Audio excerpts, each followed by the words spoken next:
இன்றைக்கி நாங்கள் எங்கே போகிறோம்னு பார்த்தீங்கன்னா எக்ஸ்போ சிட்டி தான். லைட் ஃபெஸ்டிவல் போயிட்டுருக்கு. Free parking and free entry தான். போகும்போது இந்த கார் பார்த்தா ரொம்பவே அழகாக இருந்துச்சு. ரொம்பவே சின்னதாக இருந்தது பார்க்கவே. எக்ஸ்போ பொறுத்தவரையும் பார்க்கிங் வந்து நிறைய இருக்கும். எங்களுக்கு வந்து பார்க்கிங் கண்டுபிடிச்சி பார்க் பண்ணுறதுக்குள்ளே வந்து ரொம்ப டைம் எடுத்துச்சு. நாங்கள் வந்து பார்க்கிங் வந்து டெரா பியில் போட்டோம். டெரா பியில் வந்து லைட் ஃபெஸ்டிவல் நடக்கிற டிஸ்டன்ஸ் வந்து பார்த்தீங்கன்னா 10 மினிட்ஸ் வாக்கபிள் டிஸ்டன்ஸ்.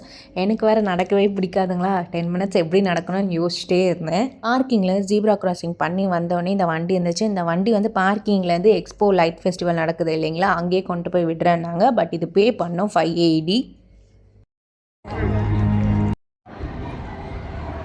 இந்த லைட்டிங் அண்ட் அந்த மியூசிக் வந்து ரொம்பவே சூப்பராக இருந்துச்சு. அங்கே சிட்டிங்கும் இருந்துச்சு, உட்காந்துட்டு அதை என்ஜாய் பண்ணுற மாதிரி. இந்த மியூசிக் அண்ட் லைட்டிங் வந்து நீங்களே பாருங்கள்.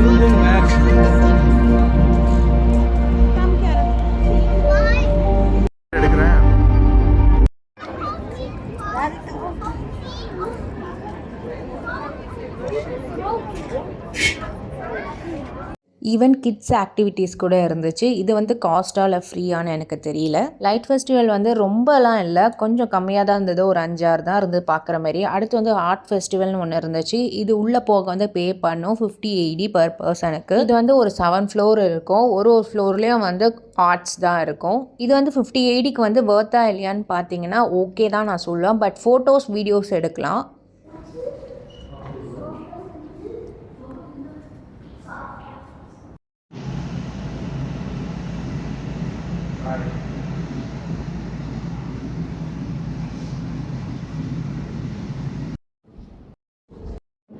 இந்த ஆர்ட்லாம் பார்க்கும் போது எனக்கு தோலா மூவி ஞாபகம் தான் வந்துச்சு. என் ஹஸ்பண்ட்டை நான் சொன்னேன், நானும் ஒரு ஆர்ட் பண்ணி இங்கே வைக்குவான்னு கேட்டேன். சின்ன வயசுல இருந்தே வெள்ளை பேப்பரை பார்க்கும்போதெல்லாம் கை பரப்பறாங்க, அப்படியே கற்பனை ஊத்தா வரும். அப்ப புரியல, இப்ப புரியுது. இப்ப காட்டுறேன் நான் யாருன்னு. இனிமே யாராலும் என்ன கண்ட்ரோல் பண்ணவே முடியாது. இனி ஓய மாட்டேன் அந்த ஓவியம் சீனும். தமிழ்நாட்டில் ஒரு பிரளயமே நடக்க போகுது. ஒரு சிம்பிள் டிசைன் பண்ணவே வந்து ரொம்ப அழுவேன். என்னடா இவ்வளோ கஷ்டமாக இருக்கே அப்படிலாம் யோசிப்பேன். பட் இந்த ஸ்ட்ரக்சர்லாம் அவங்க எப்படி தான் வந்து டிசைன் பண்ணி கால்குலேட்லாம் பண்ணாங்கன்னு எனக்கு தெரியல. எக்ஸ்போ முடிச்சுட்டு அடுத்து எங்கே, நாளைக்கு சண்டே நான்வெஜ் வாங்க தான் வந்தோம். நான் கார்லேயே தான் உட்காந்துருந்தேன். எனக்கு ரொம்ப கால் வலி வந்துருச்சுனால சுற்றி பார்த்ததுனால என் ஹஸ்பண்ட் மட்டும் போய் வாங்கிட்டு வந்தாங்க. அவங்கள நான் மட்டன் மட்டும் வாங்கிட்டு வர சொன்னால் அவங்க என்ன வாங்கிட்டு வந்திருக்காங்க நீங்களே பாருங்க.